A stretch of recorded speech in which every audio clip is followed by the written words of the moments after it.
Hello all, you may remember me as the Algamist, a Pokemon content creator known for my why or why not Pokemon theories. It's been a few years since my last upload, and I'm planning on rebranding with some new theories, shorts, and video essays later this year. Since I've been away, there's been a few Pokemon adjacent projects I've been a part of, including my monster podcast, Finding Monster Right. It's a show I host with my cousin where we look at monsters from fiction, folklore, mythology, and usually add a comedy twist. How do you succeed as a werewolf astronaut? Should Bowser resign? How does the Pokemon government operate? The last of those, an episode featuring channel familiar Birdkeeper Toby, is what you're about to listen to. If you're interested in more, you can find us on Apple Podcasts, Spotify, Stitcher, all the usual podcast places, or on Twitter at MonsterRightPod. I hope you enjoy this episode. I look forward to talking to you all again real soon.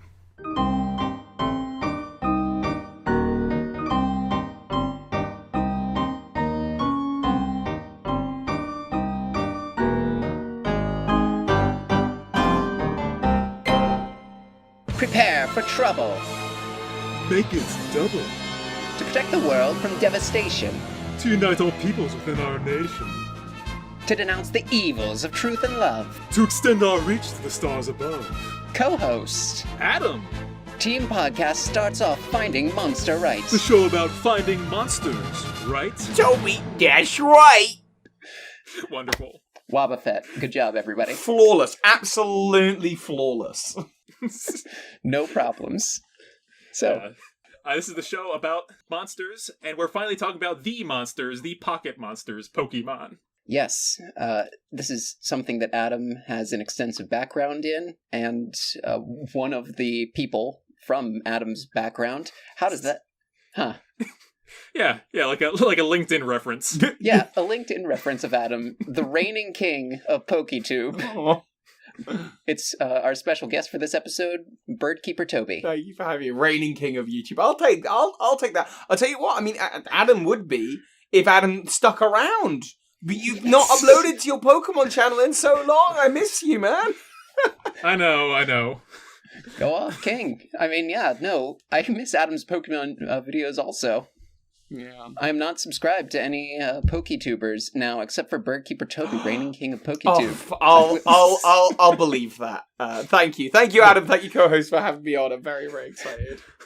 I'll be back again one day. Better be. So, yeah. But speaking of reigning kings, we've got some, we brought our friend from across the pond for your extensive knowledge in another field, too. Yes, today's episode is Pokémonarchy, establishing a Pokemon government. Because it's kind of a lawless land, a real Wild West out there. Yeah. When it comes to the regions and what's going on. Yeah, no one seems to know who's in charge. What's going on? Is it the professors? Is it the champions? Is it maybe this is why organized crime is everywhere in the Pokemon world? Perhaps. Yeah, it's not really the text of the game, I would say. In some cases it is, but it's sort of in the background and hard to see and kind of blurry. Yeah, there's what should we tackle first here? Should we talk about like the regions and what we do know of their governments? I think the first thing we need to point out is that Quillfish is underrated. Oh, really? This is going to be one of the only times Quillfish has ever been mentioned on a podcast. I could be the first. Any podcast ever. Honestly, I think either Charizard or Milotic might be my favorite Pokemon overall, but if I have to claim a signature one, I feel like those are already claimed. I'll take Quillfish, that's fine. Fair enough, I will not argue with that. I don't think I can. So let's go across the map here. Do you want to do this region by region, or do you want to... I think it's going to be a lot of the same. Well, maybe, without any... we know, we do know, we just talking about the monarchy, and we do know for a fact that kings and queens of the world have existed in the Pokemon world, right? Royalty exists. Yeah. Because they did... Correct. In the Galar region, we know that there was the twin heroes, I think, or the two heroes, the friend heroes, I don't know, they became kings, I think.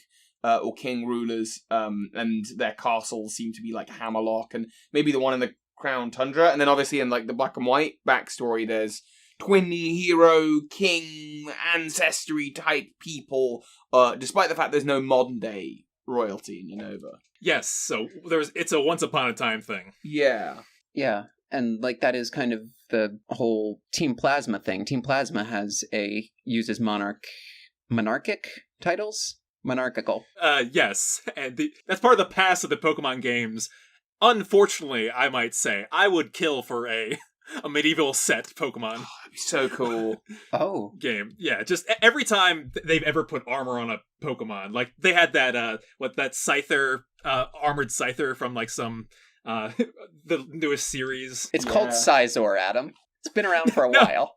No, an actual armored Scyther. Yeah. You know, there's in Agron's Pokedex entry for the Crown Tundra, it talks about how an ancient king used to wear the armor of an Agron, or the helmet of an Agron, as like its own helmet, which is both very, very morbid, but also really cool to think about. Like, I now want to meet that Pokemon character who wore an Agron helm. That sounds awesome. Yeah, that's kick-ass. That is extremely tight. Right? But there's a bunch of stuff like that. I mean, especially in the animated series, I think there's like the king of Pokemopolis or something who put his spirit in a Pokeball, which then possessed Ash until he battled the Frontier Brain Brandon. I don't know what the Pokemon writers were sort of on when That's how I want to go. when they wrote that Nothing one. special. Ash gets possessed like every 20 episodes, I'm pretty sure. Whatever. And then there's the Lucario movie, right? There's the Lucario movie where Yeah. that's obviously got kingdoms and that's a whole thing. And that opening sequence is what I think of when I think of a medieval game. Yeah. They've also got there's like the Togepi garden place in the Hoenn arc, which is where like Misty says goodbye to Togepi, evolves into Togetic, but that's also like a kingdom that's in a parallel universe or something along those lines. So we're certainly there for a time. Yeah. And I think maybe this is an etymology taxonomy thing, but a lot of kings in Pokemon names. Huh. Kingdra, Sea King, Slow King, Nidoking. Kingler, Nidoking, Nidoqueen, Vespiquen could be kind of queen. Yeah, there's And so forth. and so forth. And Slow King. Yeah. So we have reason to believe there are no longer monarchs in the Pokemon world, yes? Maybe. Or, Maybe, Maybe. yeah. No, we have no evidence. We have seen some evidence of an government or of like a country being the case. Things like Professor Oak will mention something like Pokemon from all over the country in one particular Generation 4 game, I think. Yeah. And then there's the use of the term National Pokedex, which is kind of the linchpin of this whole hypothesis that at least the Japanese-inspired regions are of one big Poke-Japan country, and the others, that's not necessarily as clear. elsewhere in the world.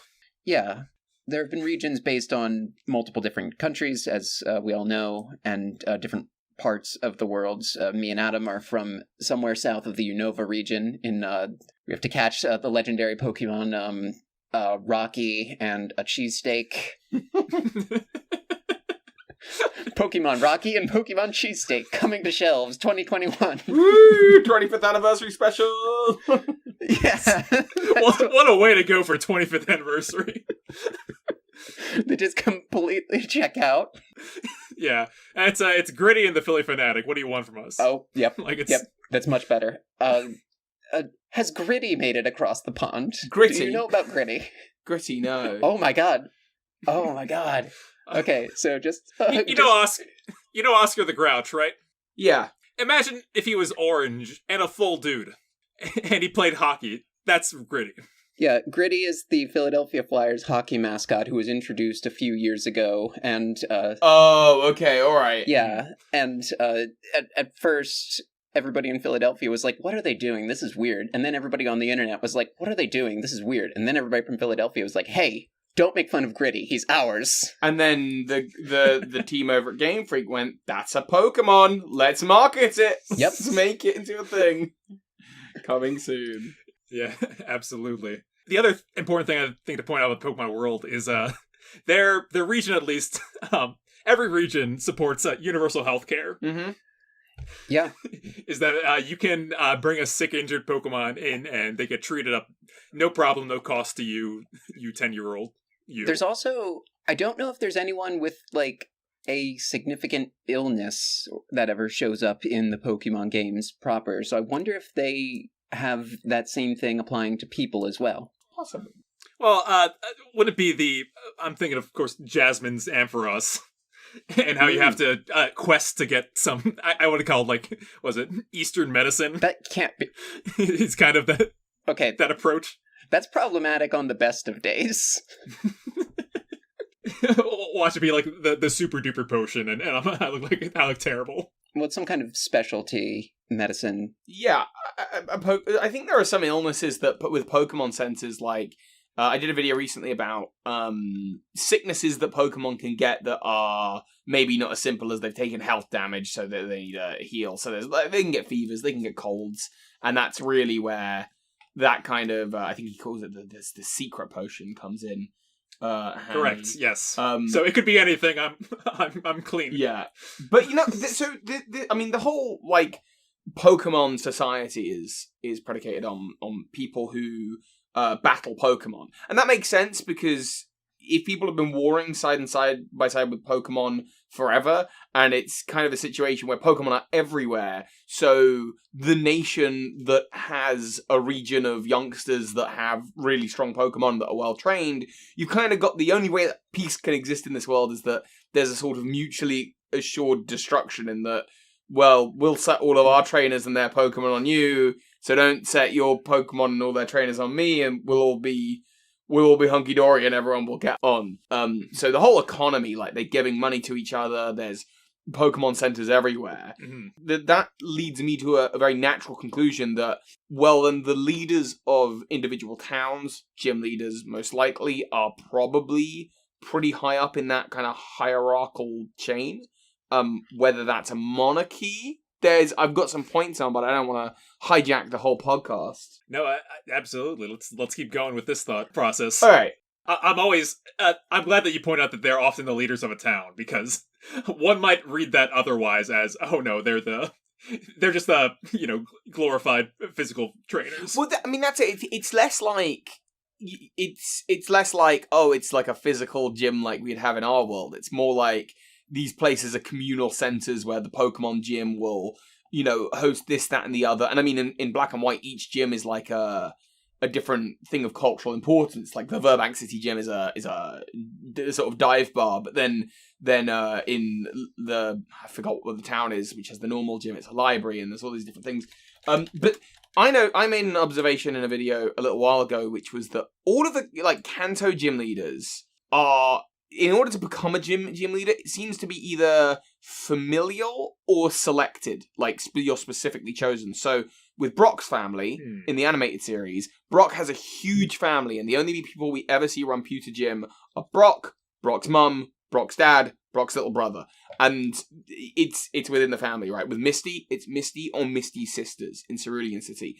Lieutenant Surge was a lieutenant that's been stationed there. Maybe that was a more military, war-based situation.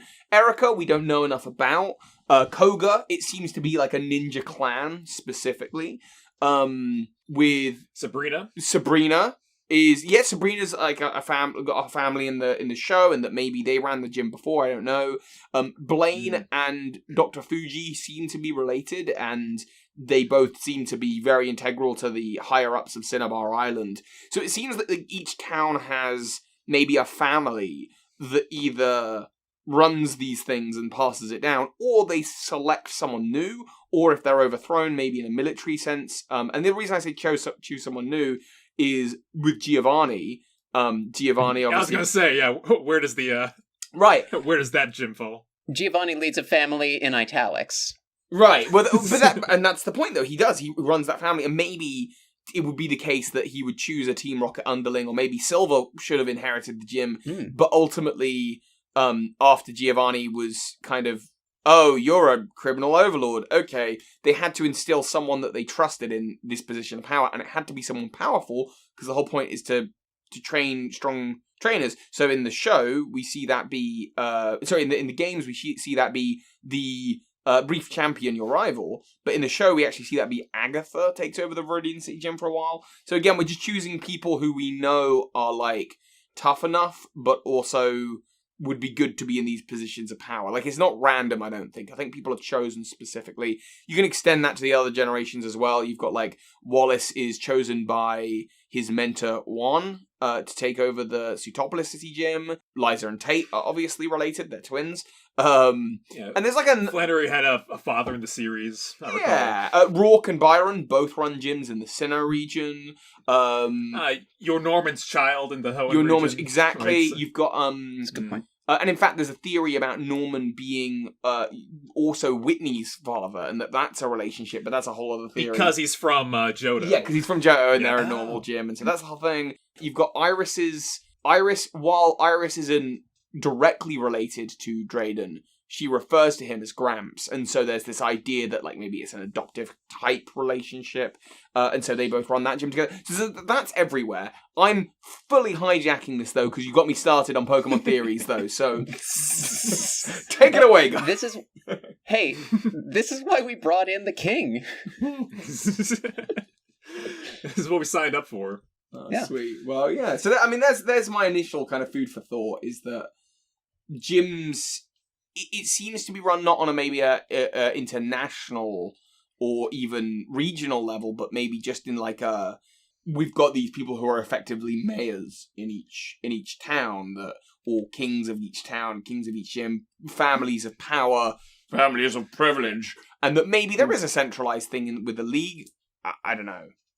Well, yeah, if you think about anyone, to your Agatha point, it's the Elite Four reigns over the gyms and the gym leaders and can replace them and shift in and out as they see fit. So I think that's, like, if there is a hierarchy here, if those are mayors, and those are definitely governors in a sense. Sure. On a council. And they do have a responsibility for the well-being of the region. We often see champions getting involved in the affairs of the criminal organizations. Interestingly, on the good side. Okay, so hang on. It just had a thought. I'm like theorizing on the spot here. That Mulva used to be a member of Team Flare, and it does feel like Team Flare have this sort of place in high society within Kalos. Perhaps by having a person in a position of power, maybe that allowed them to thrive for as long as they did. Oh, someone on the inside.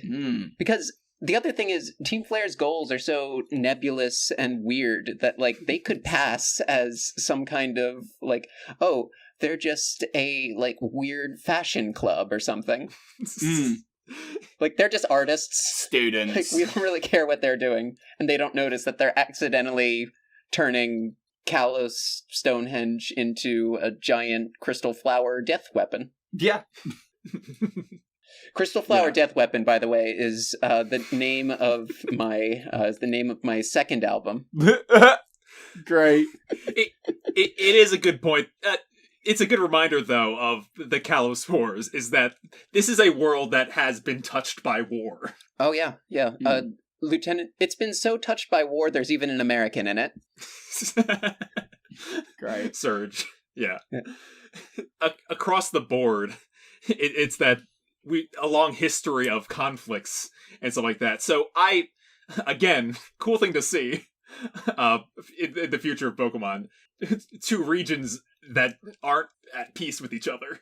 But it's not what presence is. There's mutual agreement across the board that people just, leaders from across the world show up in, what's the place? In the docks of Unova region to fight in tournaments.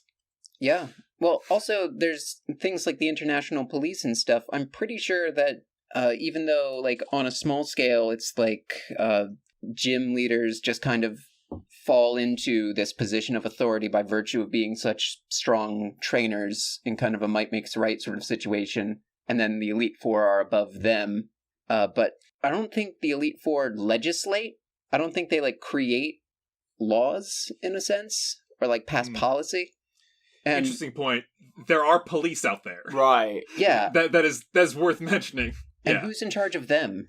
Like, who is the head of state? And, like, what do they do? Like, what are the duties necessary to govern loosely the entire world?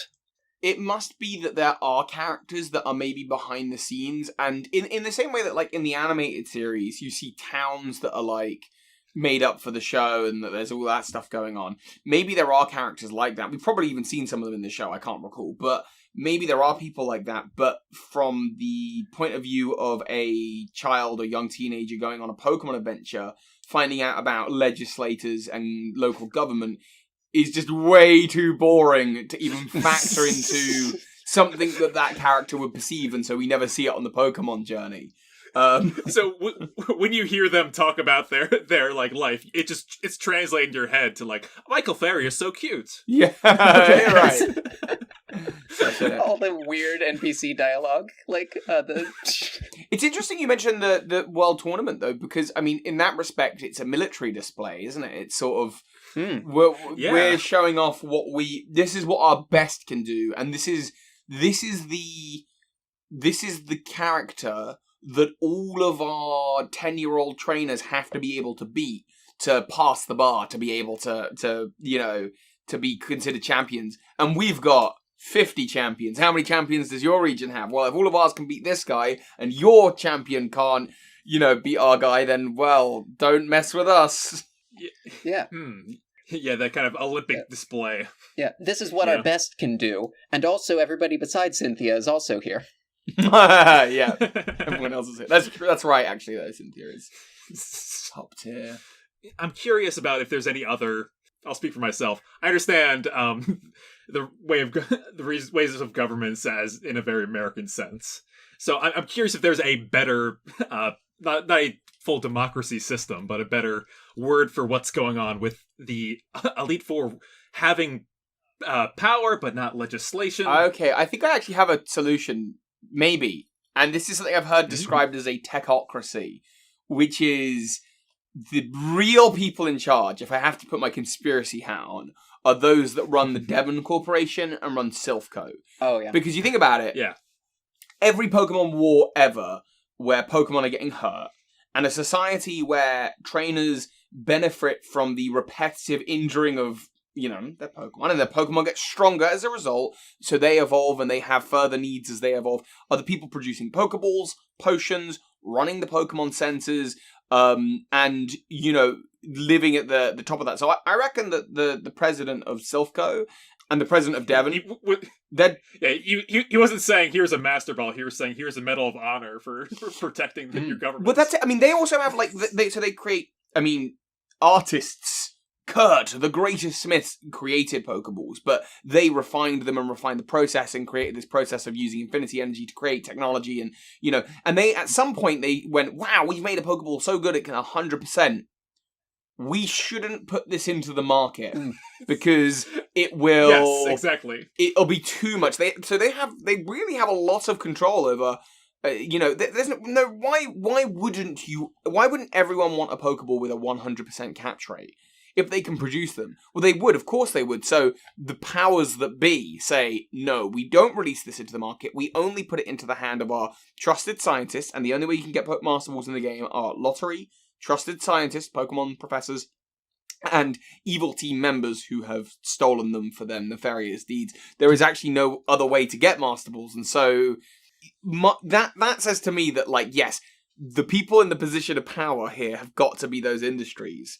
And it makes sense that they would want to run a show where the like you say, might makes right, and the power heads of every town, every city, every government are people who are these kind of military figures.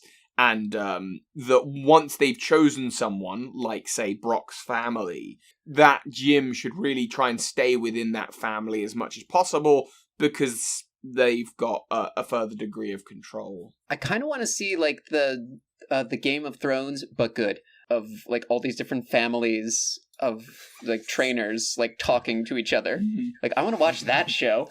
Interacting, and again, conflict between the gym leaders would be very interesting to see. But to Toby's point, there is no conflict there. Right. It's weird. They're all friendly, or they're all on the same side. They've all been appointed there in a sense. And yeah, different generations come to because the one family has power.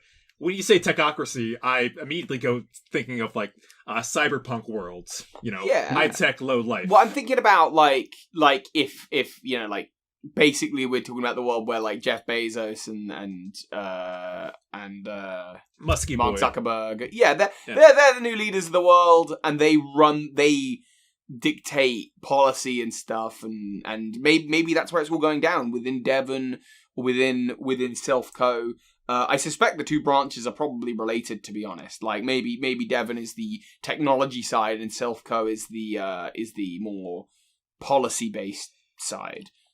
Or It's a big building. yeah, They got to do something there. also Well, first off, Jeff Bezos deciding policy. When I was 10 years old and I wished for Pokemon to be real, that's not what I meant. well, also, Brock's last name, by the way, just because you made me think about it, is Harrison. I'm looking at it now. So that is Brock of House Harrison, first of his name. That's all.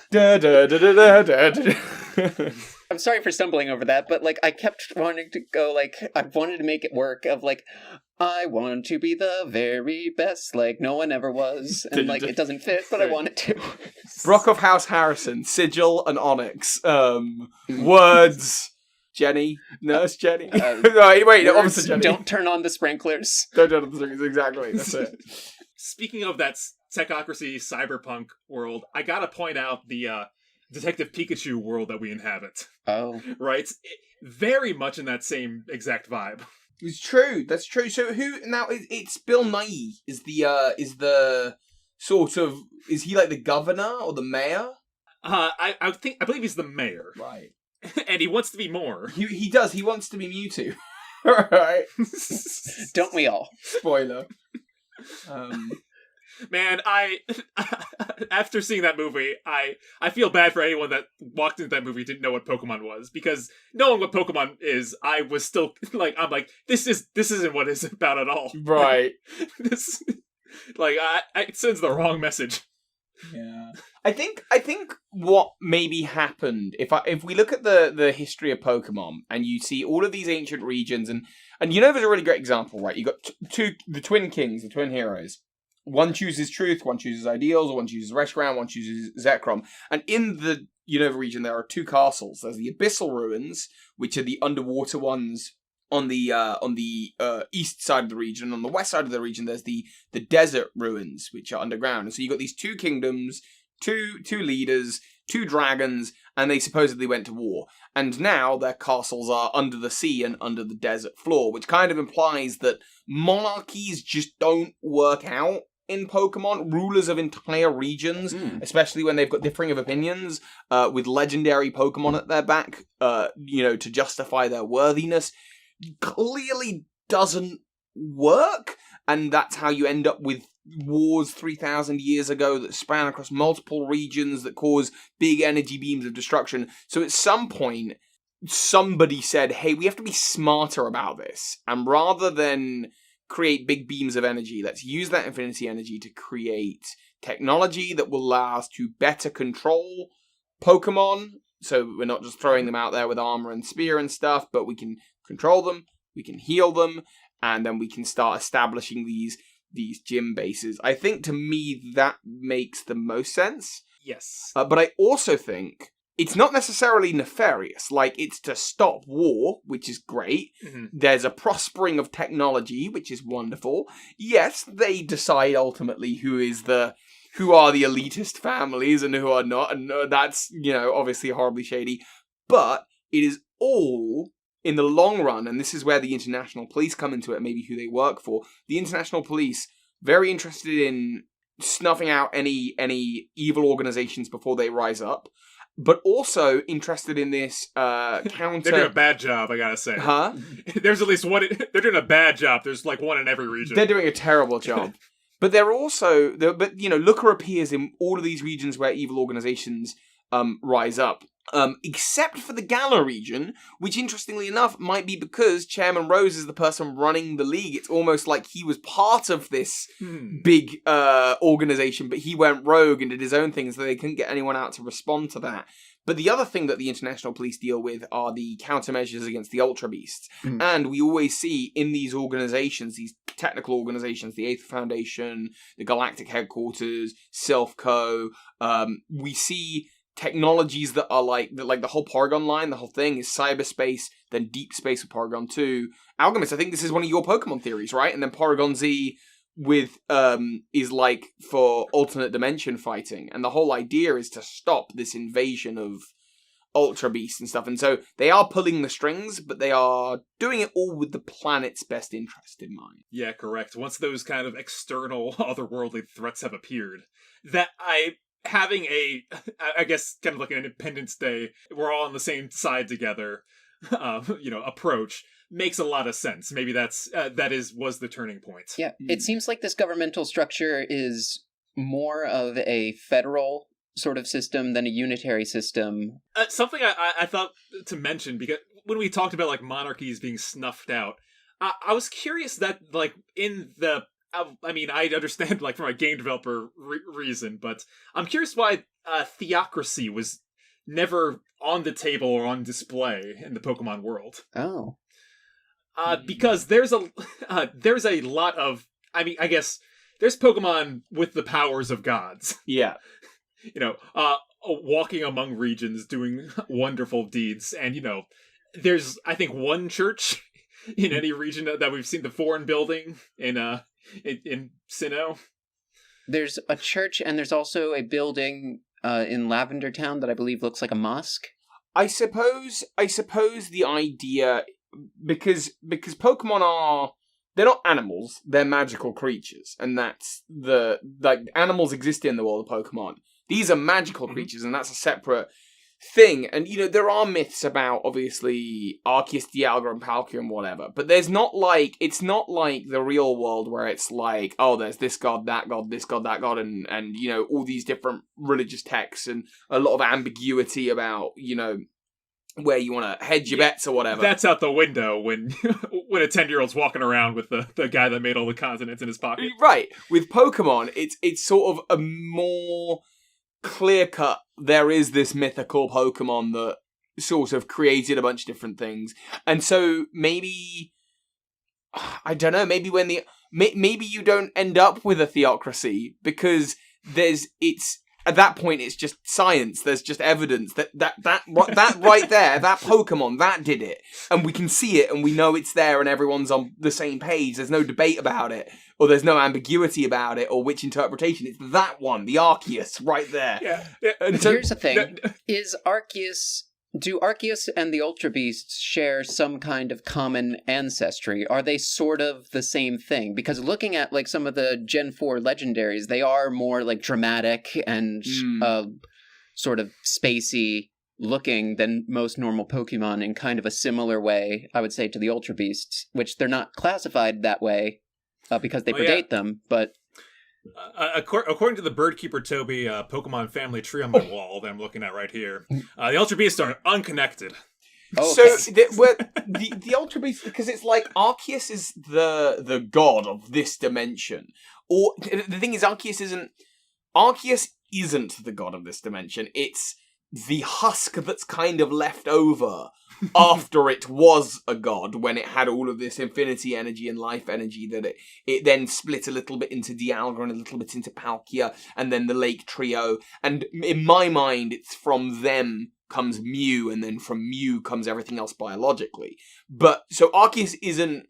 It's like Eternatus and Eternamax Eternatus. He's the yeah. Arceus is the shed ninja. Exactly. That's exactly how you put it. And then wow. in the other dimensions, we assume in these ultra spaces, either there are vast webs of different Ultra Beast species that exist in each one, and each one has its own version of Arceus, or it's just that these ultra spaces are weird pockets within the universe, and that they've come from Arceus in some other way, but they're definitely not biologically related to other Pokemon. Right. But how ultra spaces exist, whether it's a multiverse or whether they are sort of pocket universes to this universe, choose whichever Doctor Who theory you want. But yeah, only one of those. Yeah.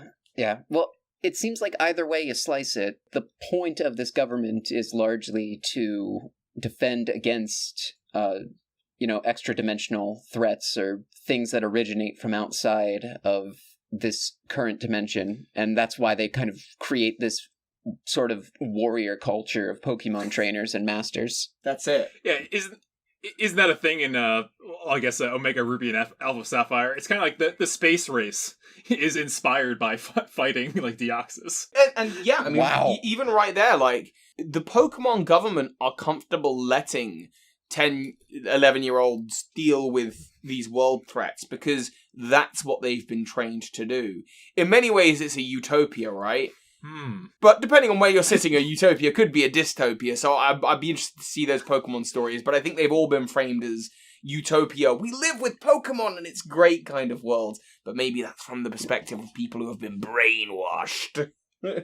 Yeah, it's a little bit of it's a little propaganda if you think about it. Yeah. It definitely seems like, from the perspective of a 10-year-old, any government looks like a utopia. Yeah. Yeah, I suppose that's true, yes. Or a bunch of people in suits in a really tall building that has 2 gyms in that town. Yeah, let's do that instead. You know what region always terrified me in a weird way is Or Ore, possibly. Yeah.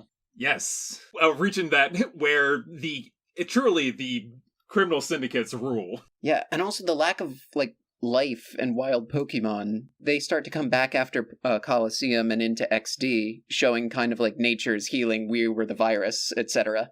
But it's almost like that was scarred by some kind of war. Well, it's interesting. So this maybe bleeds into exactly what we're talking about. If we're looking at the Ori region through the lens of everything we've been talking about in this podcast, then what you end up with is, oh, that region doesn't have many native wild Pokemon? Yeah, so so those with Pokemon become the strong very quickly, and an evil organization moves in, and they have Pokemon, and they have the ability to snag Pokemon, and there's not a lot of wild Pokemon, so local trainers can't catch them to fight them, and ultimately the hero has to come from within Team Snag'em, and they do. What happens, the plot of the second one, XD Gale of Darkness, is there's this giant boat, the SS Libra, that's filled with Pokemon from the Kanto and Johto regions, and it's being brought over to the region, and then that gets hijacked by Team Cypher. But perhaps the point of that was some kind of local Pokemon restoration project, bringing in old species to the region to kind of bring some extra life to it. Repopulates, right? Yeah. So yeah, I never thought of that as all the Pokemon in those games are imported. Yeah. Essentially, yeah. I also really enjoyed this little block of text on Wikipedia Bulbapedia of regions in the Pokemon world, and it's like Kanto, Johto, Hoenn, Sinnoh, Ore, Orange Archipelago, Guyana, the real country in life. Yeah. Because that's where Mew is. So the entire world is a technocratic socialist utopia, and also there's Guyana. Well, I think that comes down to all of the regions of the Pokemon world. Kanto, Johto, Hoenn, and Sinnoh are Japan. Yeah. And it's just a case of, in the Pokemon world, they're called that. So parts of America in the Pokemon world, Unova, Alola, Guyana. And that is also true. And it can get confusing where obviously you've got like, France is sort of mentioned with Fantina. Although in the French version of the game, it's England. But, French is maybe alluded to, and so we know France exists, but we know Kalos exists. Yeah, Kalos is just France, right? And that's just it. Yeah. Although, what if it wasn't? What if Kalos was there, and then also France? And, it just so happened, they've got the Lumiose Tower, and they have the Eiffel Tower. They got two of them just stacked on top of each other. They just both look at them like, what are the odds of this happening? Yeah, no one said otherwise. I love it. There's a Unova and there's a New York. There's a Galar and there's a Britain. There's a best of times and a worst of times. I think I've sort of covered everything that I could think of to do with I feel like we've mapped out the whole Pokemon world, but the co-host. Yes. You sort of said that you had seen a video that I'd done with Almighty Arceus, and I can't remember the video.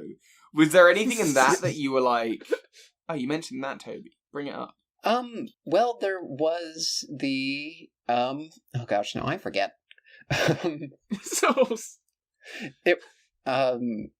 can't really think of anything. Oh, yes. Did we mention how the government seems to be focused on fighting interdimensional threats? We did do that, yes. Yes. Yes, no, we covered that.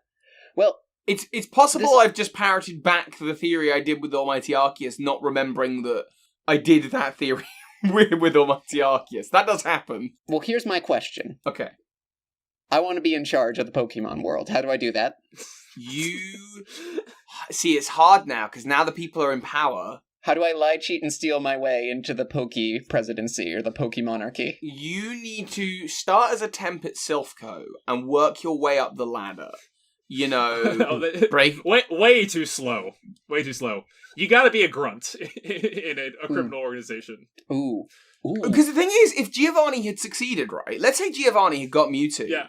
And, you know, the first raid on Silphco was successful. And that they took the plans for the Master Ball, they caught Mewtwo, they came back to Silphco and sort of said, we're taking over!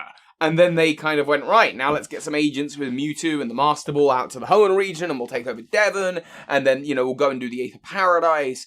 Ultimately, they would be the people in charge. But they were stopped by Pokemon trainers who were the products of the things that, in my speculative opinion, Silphco put in place in the first place. Yeah. Well, there's also the notion that after the Rainbow Rocket episode in Ultra Sun and Ultra Moon, Giovanni says, like, there's only one place I can take my evil schemes now. Earth. Mwahaha.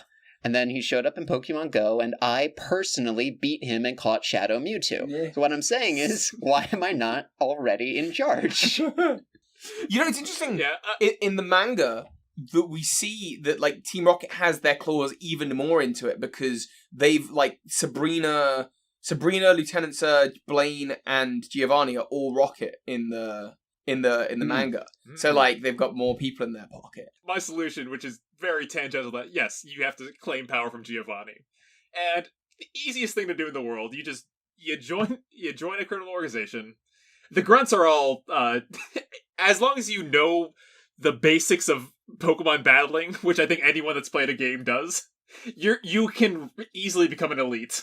The thing is, it's a perfect system because everyone, the only people, let's say you kick down the door to Silphco and you're like, President, this is our place now, we're taking over.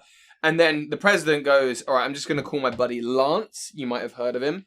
Lance, you want to bring those level 40-something Dragonites over here? I don't care if you hacked him in. Get over here. And Lance hops over and he's like, I'm here with the Elite Four crew. What's up? We're going to take you out, Giovanni. The thing is, for you to be really in Giovanni's position, for the most part, you would have had to have beat Lance in the first place. And so you've gone through the system of being a kid, going on an adventure with Pokemon, being excited about it. And I imagine that, like, let's say Giovanni is the, I don't know, 1 in 1,000 trainers who doesn't love that, who doesn't go, wow, Pokemon journeys are a lot of fun, and instead goes, nah, power. So most people, like, if it was you and you go on a Pokemon journey and you beat Lance and whatever, you're in love with it now. You're in love with Pokemon adventuring. And so you've sort of been nullified as a threat, and you're only an asset to the region. Oh. But damn. Maybe 1 in 1,000 becomes Giovanni, but 1 in 1,000 Giovanni's outnumbered. There's at least always 2 kids in the Silphco building ready to take him out. So it's like a perfect system for those at the top. Yeah, you're right. But you gotta start as a temp. That's the only way. I do have something. Hold on. Something that I promised I would never use again. A relic from the ancient past of 2007.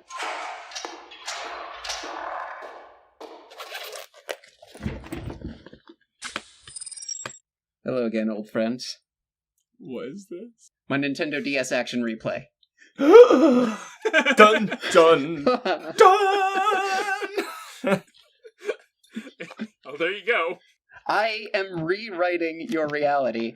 You are the external threat that everyone in the game is fighting against. I am an Ultra Beast. I am a deity. That is the true way around the system. Full-scale Earth invasion with army of Ultra Beasts. That actually does make sense. That's the other way to do it, right?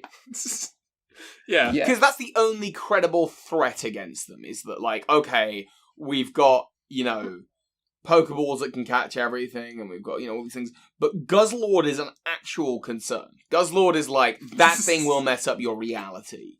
Yeah.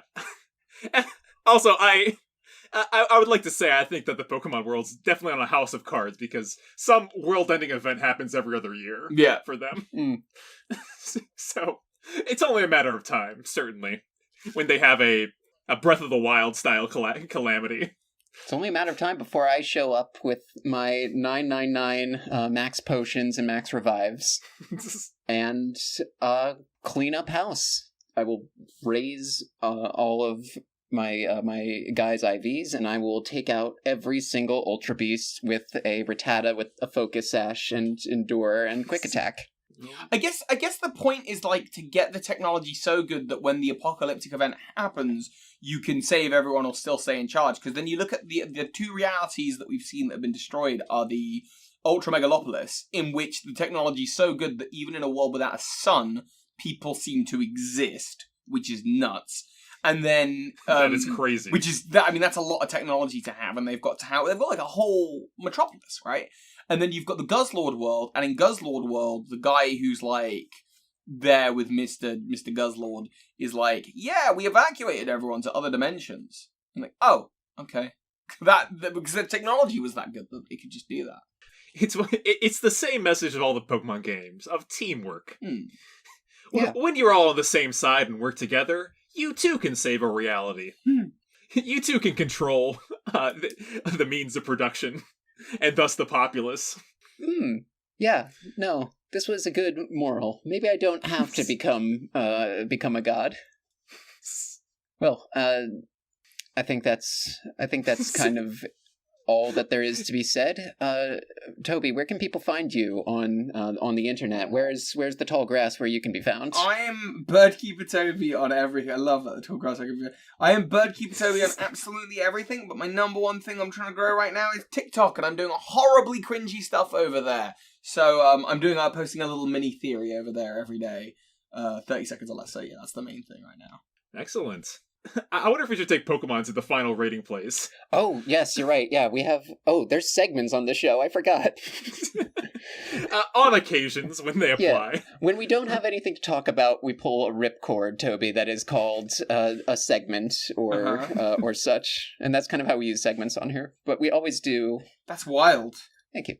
We always do final rating place. So, how do you rank, I guess, Quillfish? Quillfish specifically, the most important Pokemon. Out of 10 Quillfishes, I rank Quillfish at a 3. It's not even a 10 in its own category. That's just God, Quillfish. Quillfish is a 5 out of 10 Quillfish, and you could not convince me otherwise. Yeah, no, it's... I will say, I will go ahead and say 8 out of 10 to average it out at 5 out of 10. That seems fair. Fair enough. Yeah. Like the Pokemon World Government, I've manipulated the poll into my desired result.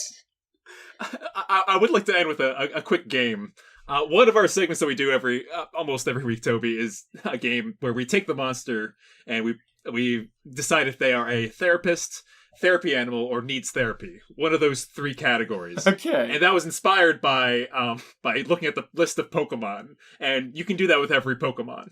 Wow. So, for example, Quillfish, I would say, is needs therapy. Yeah, I'm on the same page with a whole that. lot of it. Yeah. Yeah. Underappreciated. Or, like, low self-esteem. Always frowning. Yeah. Or Pokemon like Exploud, for example, Needs might therapy. also need therapy. Yeah, I mean, That's an angry boy. I can't think of a Pokemon that isn't. Although I suppose the key Pokemon are all ones that are. Growlithe. Growlithe is a therapy animal. Oh yeah. There's Adam's favorite Pokemon, Alakazam. I think that's a therapist. Absolutely. 5,000 IQ. He knows. He knows what's wrong. He knows your troubles before you step in the room. He can give you a spoon that makes anything taste good. That's a great therapeutic tool. That actually is. I want one of those now. I'm surprised that happened. So thank you so much for joining us. Yeah, thank you for having me, both Toby. of you. Thank you. Yeah, well, an absolute great time. Yeah. Looks like Team Podcast blasting off again. Wow, Buffett.